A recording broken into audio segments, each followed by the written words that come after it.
Now, let us talk about anti-defection law and Maharashtra, so much of drama. And who is right, who is wrong. Anti-defection law and Maharashtra politics right now, just a couple of points I would like to.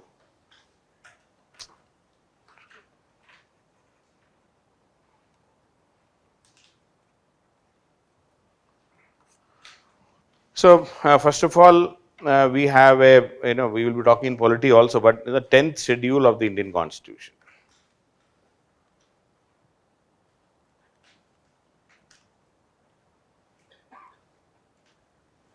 Okay, this 10th schedule talks about the anti-defection law. Defection is not something new in India. We are champions of defection.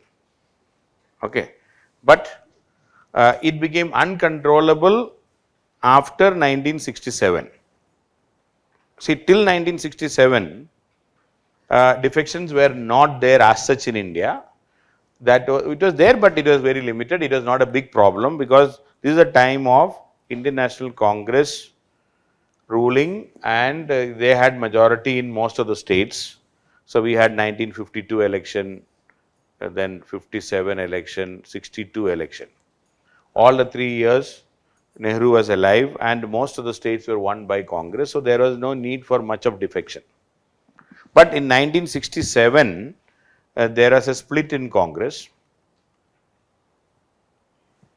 and at least in 9 states, because by this time, all central election, the MP election as well as MLA election, both were taking place together, because all the governments were completing 5 years term. There was no need for a separate election.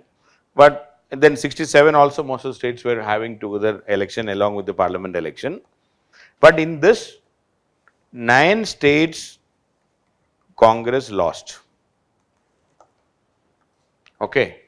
And in another 2 states, Congress won, but because of defection, they could not form the government.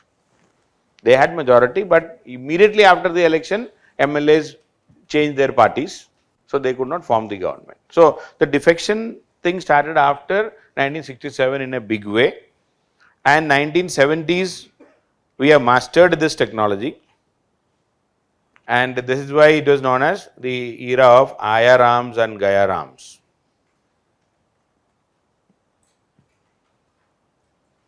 Okay, it was called IRAMs and GAIARAM. See, there was an MLA in Haryana called GAIARAM. Okay, and he found a place in the Guinness Book of World Records for shifting his loyalty maximum number of times within 24 hours. Okay, early morning he said, I am with, see, the government was critically dependent on 1 or 2 MLA support. Majority was very thin. So GAIARAM declared that he is with the opposition in the morning. So immediately the ruling party contacted him. Within no time he said, I am with the ruling party. Then the opposition contacted again, raised the price. So he immediately said, I am with the opposition. Again ruling party. So this process continued many times. So every 1 hour, like weather forecasting, we had to find where is GAIARAM. Okay, so GAIARAM, that is how this word IRAMs and GAIARAMs. Okay, so anyway, so this was a big problem. Then in 1984 December, after Indira Gandhi's death, parliament elections took place once again. This time, because of the sympathy wave and all, Congress got 411 seats out of 545. This is the highest ever in the history of India for any political party, 411 seats. Now, Rajiv Gandhi became the Prime Minister, and he knew that he can easily continue to be in power till 1989, 5 years, unless there is a defection from the party. If most of them defect and go somewhere else, he will not be able to control. Otherwise, he knew that he can easily manage.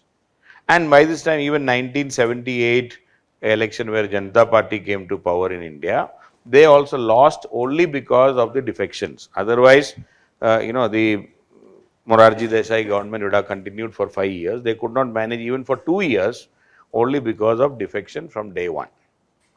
So, this time when the parliament met in 1985, Congress introduced, or rather this government introduced, an anti-defection law. Okay, this is the 52nd Amendment Act.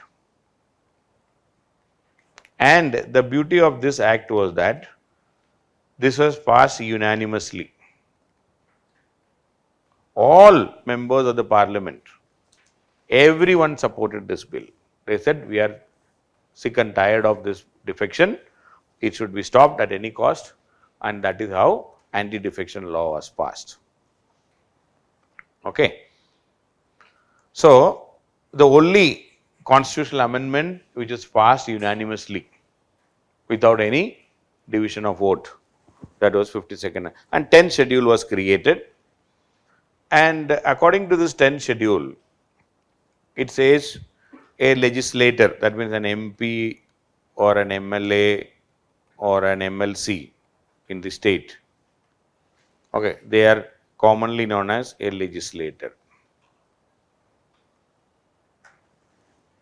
So, it says if a legislator, I mean after getting elected, if an MP, if a legislator resigns from the party, through him he got elected. If he resigns from the party, he will lose the membership.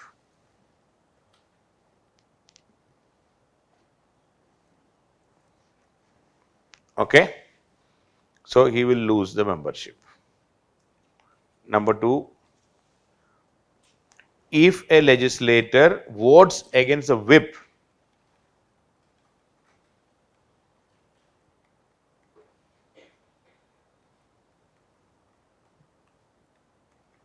whip means the order given by the leader of the party regarding where to vote in the parliament.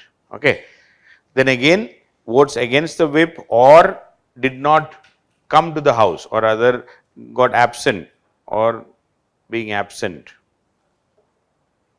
in the house when the voting took place.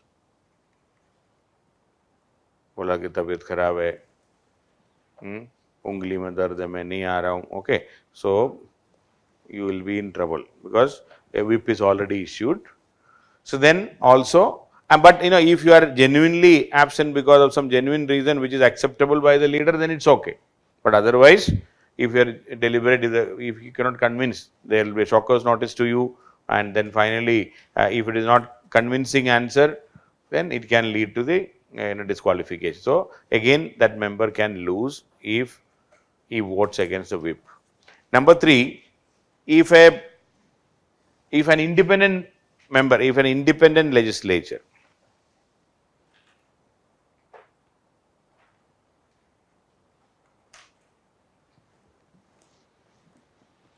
joins a political party,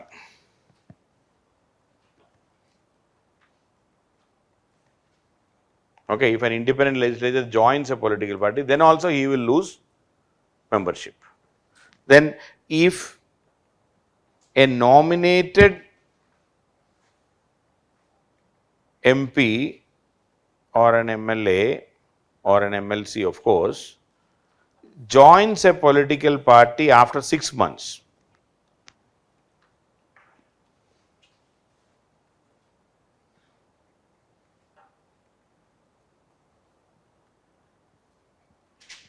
okay, this question came in this year's preliminary. Okay, if a nominated legislator joins a political party after 6 months, he can join before 6 months, but if he joins after 6 months, he will lose the membership. So, before 6 months if you join, no problem, there is no problem at all, a nominated member. Then number 5, if 2/3 of the members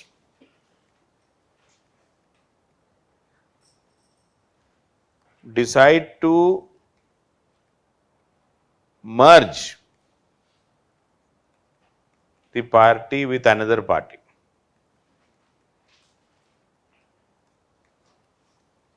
Then no anti-defection law applicable. There's an exception. Okay, fifth point is an exception.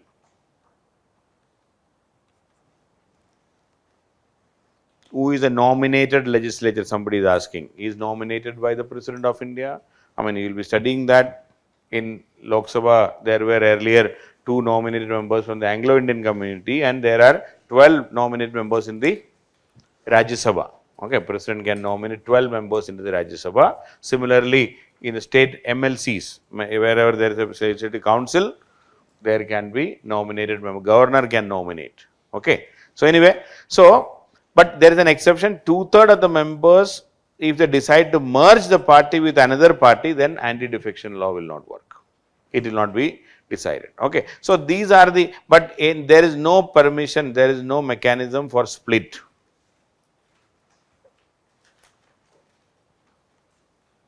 In fact, earlier there were a provision for split also. A party can split. If 1/3 of the members agree, 1/3 can split the party. But that is withdrawn through 91st Amendment Act 2003. So this mechanism for split has been removed through 91st Amendment Act 2003. That means now if there are, say 10 MPs are there, earlier what happened was that out of that, 1/3, that means 4 of them can split the party. 4 can say, I am going out of the party, together they can go. Individually you cannot go, collectively you can go, okay, something like that. So there are 30 MPs in a party means 1/3 means 10. So 10 of them can decide to split the party. That was acceptable. Now, a fifth, one more exception we can say, the sixth point I would like to say, if a party removes somebody, if a party expel someone, say expels an MP for anti-party activities, what will happen to that MP? He did not want to go, but he is doing such things that party decided to expel him. So what will happen? Will he lose his membership?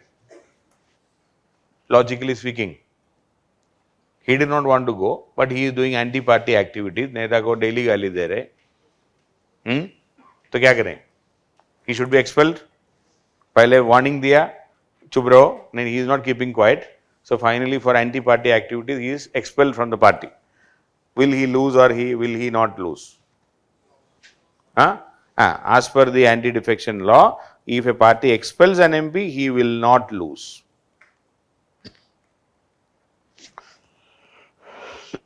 But he cannot join another party. He is expelled.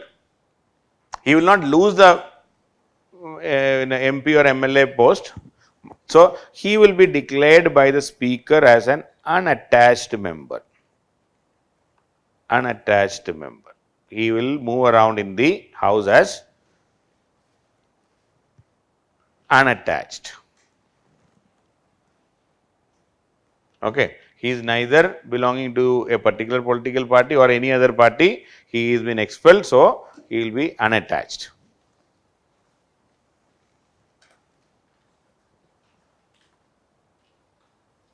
Okay. So that is how the law is there. But the problem in our country, and this anti-defection law has failed miserably. It has failed to prevent defections for many reasons. Okay. So any law, even a good law, we can make it failed depending upon who is trying to implement that. Okay. In fact, Ambedkar himself in the Constituent Assembly, he said that, howsoever good a constitution may be, it is sure to turn out bad if the people who work it are a bad lot. He said if the people are bad, whoever is working, implementing the constitution, if they are bad, howsoever good the constitution is, either constitution will turn to be bad. So that is what he said in 1950 itself, and we are proving it correct, at least in this anti-defection law, because we have failed to prevent the defections, and we managed to find many loopholes in it, and because of the loopholes, ultimately the desired purpose, we are not able to prevent any defection and change of government in the country right now. So we have seen in the last 3-4 years, Madhya Pradesh government got changed. It was a Congress government, and one fine morning it became a BJP government. Earlier Karnataka government, it was again a Congress and JDS government. Now it is a BJP government. Now this Maharashtra government, it was a combination of Shiv Sena, NCP, Congress. Now it is a Shiv Sena, BJP government. So there are many more examples we can talk about. So we are not able to prevent the defection. So what are the reasons why it has failed? One reason is the deciding authority. Who will decide on defection? Who will decide? The speaker is given the power in this anti-defection law. The speaker. If speaker is not there, then the deputy speaker. In Maharashtra's case, what happened? There is no speaker. The speaker was there, but he resigned earlier for some other reason, and next round of speaker election did not take place. So deputy speaker is in charge of all these activities. So deputy speaker should have been taking the decision. Now, the problem in our country is you are the judge. The speaker is to behave like the judge. But unfortunately, these speakers are judge, and they are also the party to the problem. Okay, so they are biased. Why? They are always part of that party which it selected or which elected, and they are giving verdicts which suits their party.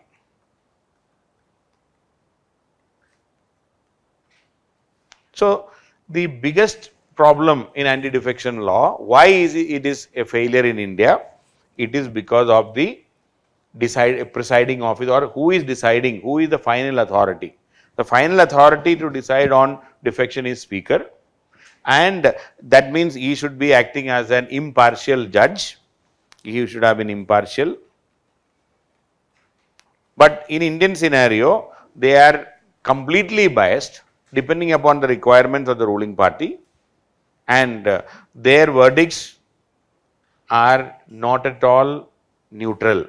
Okay, they are not able to give a neutral, what you call judiciously correct judgment. They are not able to give. That is the number one. First reason is that. Second reason, we can always say, as I said, any law can become a really bad law if the people who are implementing are bad.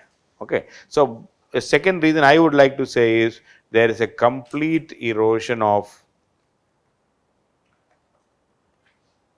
ethical, moral values in India as far as power is concerned.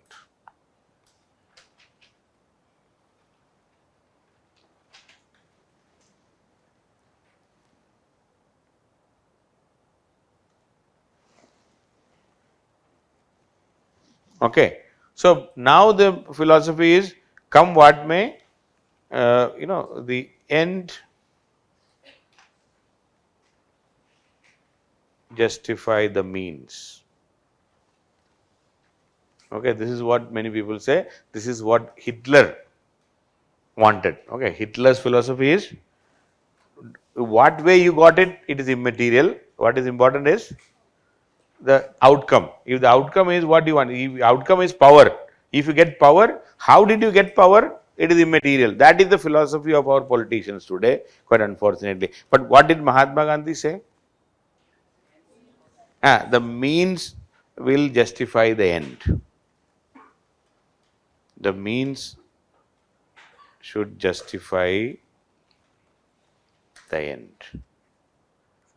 You do good things, you do the right way, you do it morally, ethically correct, a value based you do, and ultimately, Uparwala will give you the desired results. Okay, so that is our, good old tradition, Indian cultural philosophy. Okay, but unfortunately, if you believe in that, means will ultimately justify the end. You may not get that end in your lifetime. That is what, unfortunately, what is going on in our country. So, complete erosion, there is nothing left in the political class. Unfortunately, they are willing to go to any extent and do whatever they want to do to get power. And a third reason is, there is no definition, at least, in this, what is 1/3 or 2/3 for merger and all.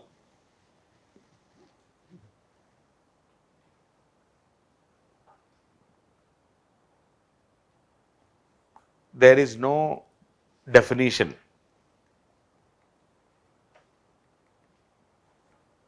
Okay, there is no definition of it. What is happening is, say for example, there are, see, pure simple mathematics is if 30 MLAs are there, what is 1/3 is 10. You and me, it will not take even 1 second to tell you that. But if you ask a speaker of India, he will say it depends. 10 कब है? So suppose 5 leaders, 5 MLAs came out first criticizing the government. We are going. Matter came to the speaker. Speaker may say, I will study the matter. Let me study. He will say, he will ask some 10 questions. Some questionnaire will be sent to those MLAs. So these MLAs will take their own sweet time. Maybe in 2 weeks they reply. By the time, 2 more MLAs said that we are also leaving. Suddenly that 5 became 7. So then speaker will ask them, ये क्या हो गया? तुम कहाँ से आ गया? जो भी है. So all questions. Meantime, another 3 came out. So after 2-3 months, 3 more came. So total became 10. The moment it became 10, speaker said, yes, yes, now I can understand there is a split. 10 members of a party came out. See, ideally, had he identified these 5 first and disqualified them, the rest would not have come in the first place. But since the speakers are not doing their job in a ethical manner, depending upon the requirement of the party, so there is no time limit for this.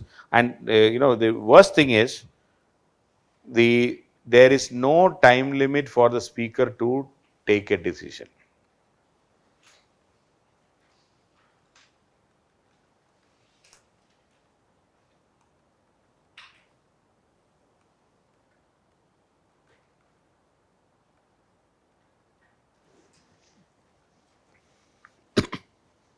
There is no time limit for a speaker to take a decision. So this lack of ethics, ethical and moral values, then there is no proper definition, and most importantly, speaker is given the power to decide on everything, and speakers are biased. So a biased judge can be really bad for any. I mean, this is against the what I can say that is against the natural justice. What is natural justice? There are 2 principles of natural justice. What are they? There are 2 cardinal principles of natural justice. No one should be, okay, no one shall be a judge of his own cause.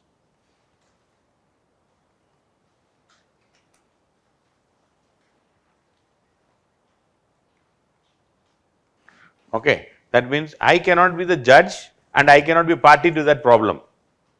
Okay, I have a problem, so if I am also the judge, what will happen? I will give the verdict in favor of me only. So no one shall be a judge of his own cause. What is the second principle? No, no, no. वो तो है ही, but that is not this. नहीं नहीं, innocent तो हर आदमी innocent है इस देश में. We are all innocent. No. The second principle of natural justice, that is, no one shall be punished without being heard. Don't forget यार, these are all तुमको भी काम आएगा कभी life में. No one shall be punished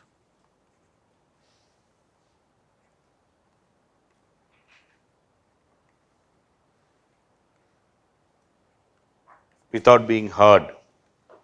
Meaning, you should get a chance to explain. If I am accused of something, before I get a punishment, I should get a chance to defend myself and tell my version of the story. You cannot punish me based on somebody else's version. The accused also should get a chance to explain his or her position. Okay. So, two principles. So, this, the speaker being the judge is a violation of the first principle. He is a party, he has an interest, now he has a vested interest, and that person having vested interest is also the judge. And he wants to support one or other, side. So, he will be always biased to that side and try to give a judgment. So, that is why this is a failure. Okay. Anyway, now 2-3 things about Maharashtra issue. See, some defectors or other, you can see Shiv Sena, I think 56 MLAs were there. 56 MLAs were there, and many of them, they said that they are creating a alternate Shiv Sena or whatever it is, and they suddenly went into some hurdle or into what you call secret place, and they declared that they are withdrawing support to the present government. Okay. So, now the governor immediately asked the chief minister to prove his majority in the house within 48 hours. Okay. Governor asked the CM to prove. Now, one question asked was that, can governor ask for a floor test like this? Okay. Prove the majority in the floor of the house. That is why it is called floor test. Can the governor call for a floor test? Can he do? Without consulting the CM, because there, the rule also says there shall be a chief minister to aid and advise the governor. Okay. So, should the governor wait for the advice from the chief minister to come? Is it required? Yes or no? See, no. Okay. Basically, the governor can ask for a floor test anytime if he feels that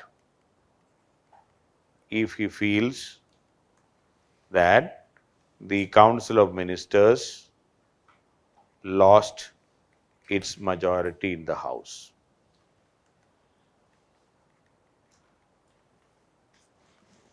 It is his personal feeling. मन में आया कि शायद इसके पास majority नहीं है. The moment he feels, he can ask for a floor test. And there are reasons also. Because these many Shiv Sena MLAs vanished. They were resurfaced in Guwahati. So, naturally, and they are making noise, they are making statements. So, it was, and even the leader of opposition at that time, Fadnavis, he also went and told the governor that this government lost majority, unka आधा लोग भाग गया. Okay. So, naturally, governor can have a doubt in his mind whether the CM has majority in the house or not. Okay. So, governor is well within his rights to ask the CM to prove his majority on the floor of the house. So, it is 100% legal. Governor is entitled to ask the CM, and it comes under the discretionary power of the governor. Okay, this will come under the discretionary power.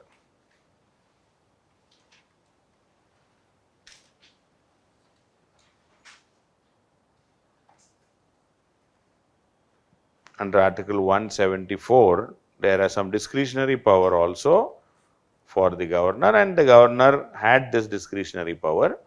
And that is why he asked, you cannot question why the governor asked Uddhav Thackeray to prove his majority on the floor. He is well within the rights to ask this question, no doubt regarding this. Now the question is about speaker, as I was mentioning. Now there are two issues with speaker right now. Okay, one I already said, speakers are always biased in our country, and that is why they are not able to give any justice. They cannot give a proper judgment because of this biasness. And in Maharashtra, two issues were there. One, speaker was not there. Speaker has already, that post was vacant. So deputy speaker was supposed to take the decision. Now, two things happened. So the event, the downfall of the government started with that MLC election, where MLAs were the voters, okay, where we will be studying all those things, okay. So where MLAs had to vote, and the members of legislative, some of the seats are reserved for MLA constituency, they were supposed to vote. In that voting, 16 Shiv Sena MLAs, violated the whip.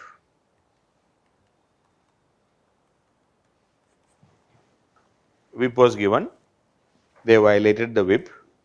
So, when they violated the whip, the Shiv Sena leadership asked for, and when they suddenly vanished also, then the leadership asked the deputy speaker is also from Shiv Sena, so asked the deputy speaker to disqualify these 16 Shiv Sena MLAs. Okay, so that disqualification procedure was pending. Then the floor test came.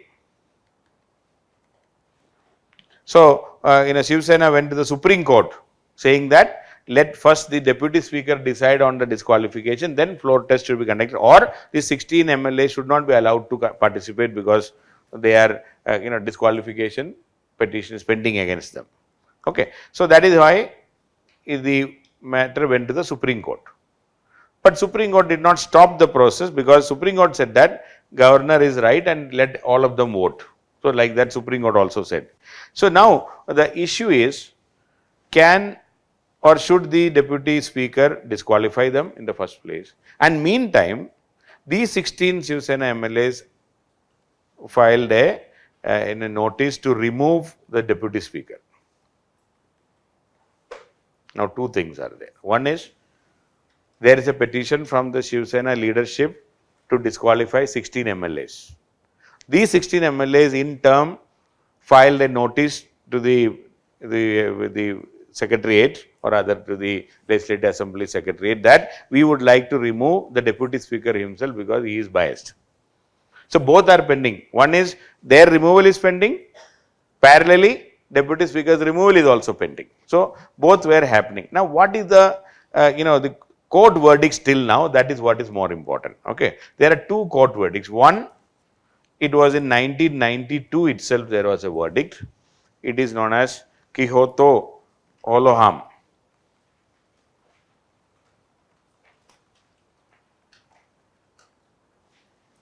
This was an MLA from Nagaland. Name? Quixoto Oloham, any idea? I think it is Nagaland or Manipur, I don't remember. So, this was related, and in that verdict about this anti-defection law, Supreme Court held that the speaker has the power to disqualify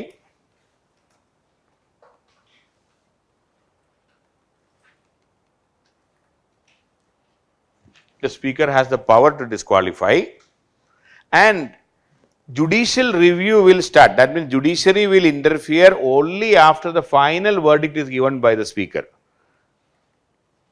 Judicial review will be there only after the final verdict by final verdict by the speaker.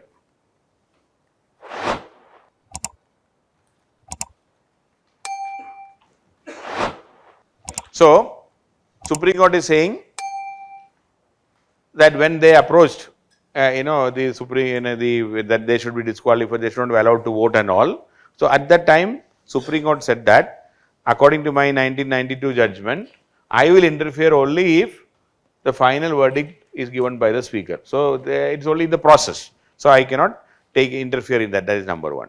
Then there was another verdict by the Supreme Court that was in 2016. This is called Nabam Rabia ruling. That is an Arunachal MP, Nabam Rabia ruling or case. In that, Supreme Court also said that the speaker should not proceed with disqualification.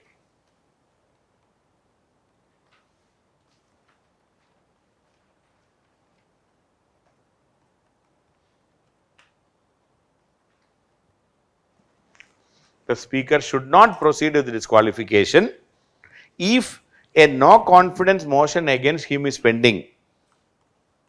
If a no confidence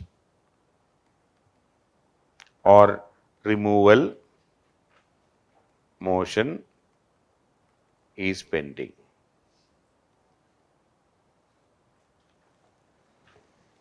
Are you getting what I am saying? In 2016, in this Arunachal Pradesh case, Supreme Court said that speaker cannot disqualify a member if a no confidence motion is pending against the speaker himself. So now, because of this ruling, now we are just waiting for some loophole to get. So if an MLA is to be disqualified, okay, if an MLA did something and his disqualification matter is pending before the speaker for a second manlo, immediately what does MLA will do? MLA will move a removal motion against the speaker. So now the speaker cannot do anything because of this verdict. So since 2016, wherever this has happened, these defecting legislators got a window of opportunity now. In fact, in 2016 in Uttarakhand, okay, many Congress MLAs defected, including one time Chief Minister Vijay Bahuguna. So he defected from the ruling party at that time. So immediately when his disqualification procedure started, these MLAs filed a no confidence motion against the speaker. So the speaker could not take any decision because Supreme Court says if a no confidence motion is pending against you, you cannot take a rule, you cannot disqualify anybody. Similarly, in 2018, AIADMK in Tamil Nadu, the same, some rebel MLAs were about to be disqualified for violating the whip. Again, they also filed a no confidence motion against the speaker, so they could not disqualify him. Okay, so this is something which has been used as a technique, or I will say this is a escape route for the defecting MLAs from getting disqualified. Now this is because of the Supreme Court verdict. So the two verdicts are important. One is that 1992 Quijotho Holoham verdict, whereby Supreme Court says they will interfere only after the speaker takes the final decision. Number two, in the Nabam Rabia case, Supreme Court says the speaker cannot disqualify any member if a no confidence motion is pending against him. So these are the two important verdicts of the Supreme Court which was relevant in our Maharashtra case. But finally, in Maharashtra, things went out easily because Shiv Sena surrendered. I mean, our Uddhav Thackeray surrendered and allowed. He did not go to the house for trial of strength. So how many voted against him, for him, nothing is known. So there is no problem at all. So they have settled it by resigning before he went for the floor test. Okay, so that is how it has happened. Now finally, what needs to be done? So this is the event which happened. What needs to be done? What needs to be done according to you after seeing all this drama? We cannot inject ethics and moral values into our politicians that easily. You can always say we should teach them ethics, and it's like teaching you people ethics. And after becoming a civil servant, how ethically you work, I know. So what needs to be done?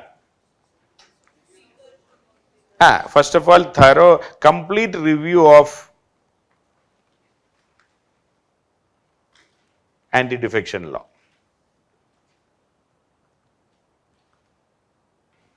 Okay, complete review. And speaker should not be given this power. I mean, this man is the biggest problem now. Okay, so there should be an independent. Okay, speaker should be divested with the power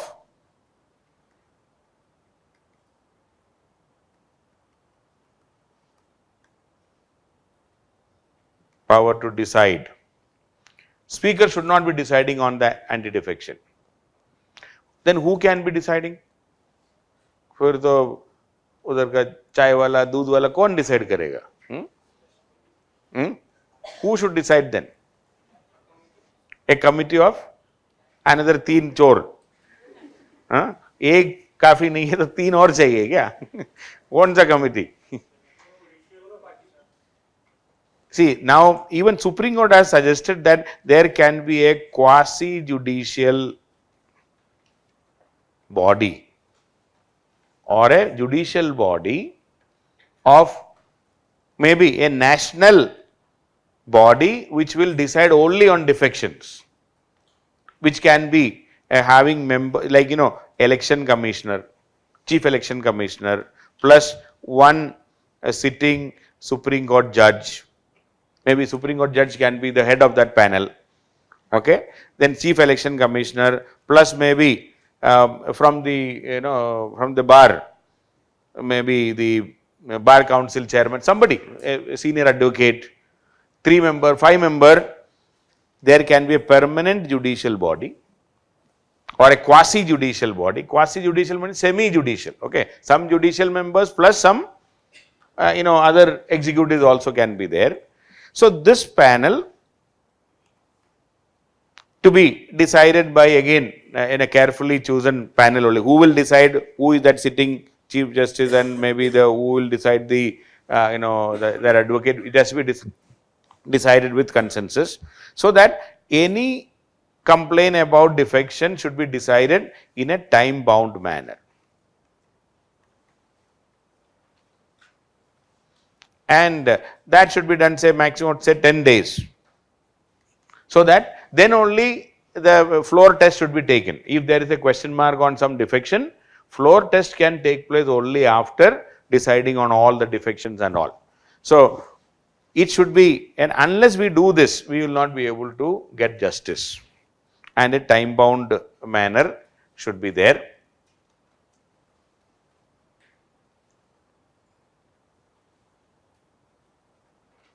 Otherwise, what is happening is that depending upon the requirement of the ruling party, the speaker may say that, okay, I will take decision after 3 months, or I may not take any decision for many months, or in some cases overnight, lightning speed decisions, overnight decision will be there. So these things can be avoided. And also, there are some suggestions that, like in in UK, for example, the speaker, once a person is elected as speaker in the house, immediately he will have to resign from the party.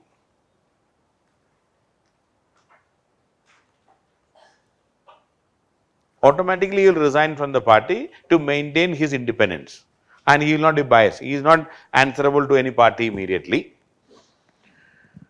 And in India, in fact, there was a suggestion that in 1950s itself, that the speaker, once a person is elected as a speaker, his constituency, I mean the next election, there should not be any election for that constituency alone, whereby this same speaker can get elected again from the same constituency. Okay, so reserve the seat.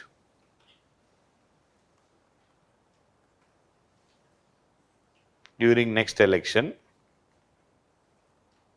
whereby no election for that seat, and this man is allowed to win again. Okay, so that he can impartially work as a speaker.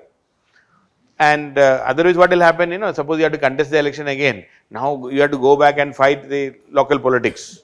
And then again he may not be able to independently work. So that was a suggestion. This was only a suggestion in India. Don't worry, kabhi implement nahi kiya. Suggestion in India in early 1950s itself, that the speaker should be allowed to get re-elected at least once.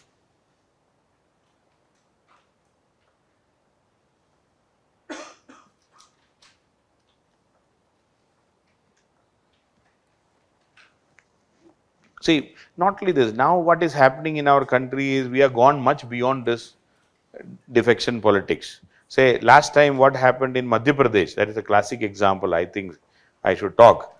See, in the last elections, Congress got, so it is 230 member Madhya Pradesh Assembly. So 116 is the majority required. And Congress got, I think, 115 or 116 plus 3-4 independent MLAs, all put together they managed to get 121 MLAs. Whereas the ruling at that time BJP, they got only 109. So they fell just short of few seats. Congress formed the government. Now what they did is, to bring this Congress government down, they instigated defection by asking 17 or 18 Congress MLAs to resign. They paid them enough money, and 18 of them one fine morning said, we are resigning as MLA. Are you getting this? So I had 121. 18 fellows said, I am resigning. CM is in trouble. So they forcefully gave their, and then the speaker tried not to accept the resignation. Speaker is from the ruling party, सारा drama. But still finally Supreme Court interfered. So speaker को बोला तुमको लेना ही पड़ेगा, अगर सब लोग जबरदस्ती दे रहे तो आप लो. Speaker पहले बोला कि मेरा तबीयत खराब है, ले नहीं पा रहा, हाथ में problem है. All those, so many drama they did. A couple of 20-25 days lost like that. So finally, when 18 of them resigned, what happened? This 121 suddenly became, say, 103. Opposite BJP continued with 109. So, see, once again, the governor, once they resigned, governor asked the CM to prove his majority in the house. So, now there are only, instead of 230, there are only 212 members, 18 resigned. Now, out of 212, 109 is majority. So, Shivraj Singh Chauhan, he managed to prove his majority in the house because 18 of them resigned and went out. So, he was asked to form the government and the Congress sat in the opposition. Now, these 18 MLAs who resigned, they joined, after resigning, and now they are ordinary people, they are not MLAs, so they joined BJP. The moment they joined BJP, they were made ministers. Because CM can invite anybody to become a part of the ministry, provided he may become an MLA within next 6 months. Now he is not an MLA, but he is eligible to be an MLA, so he joined as a minister. Now, as a minister, vacancy, by-elections came. These ministers are contesting for MLA now in BJP ticket. Out of this 18, I think 12 or 13 won. So, 109 plus 12 is become 121 or so. So, now that is how Shivraj Singh Chauhan government is running. So, this is a new trend in India where you are not defecting directly and going to the another party. You resign, then join the other side, then become a minister, and then become an MLA. Maja aa gaya? So, this was first started in Karnataka by BJP. Last time, I think 2010 or 9 at that time. So, it was named as Operation Lotus. Okay, Operation Lotus by BJP at that time in Karnataka. Okay. Now, this Operation Lotus is experimented again in Karnataka second time recently, and in Madhya Pradesh also we have done the same thing, and it is quite successful. See, ruling party, so advantage is you form the government, then make those fellows who resigned as ministers, and these ministers are contesting for by-election, and you can give all promises to the people. They go, I am already the minister, now please elect me once again, I will do this for you, that for you. It's very easy to convince the people also, and we Indians are normally quite happy to support a defector also. हमारा ethics उतना strong नहीं है कि हम बोल देंगे नहीं नहीं you have done a bad job, nothing. So we are quite happy with this also. So that is, so in this scenario now, if you have to prevent this also, what is immediately required is, in such a scenario, when 18 members are resigned, now the opposition, or at that time opposition, that is the Shivraj Singh Chauhan opposition, should not be allowed to form the government. They should be allowed to form the government only after the by-elections.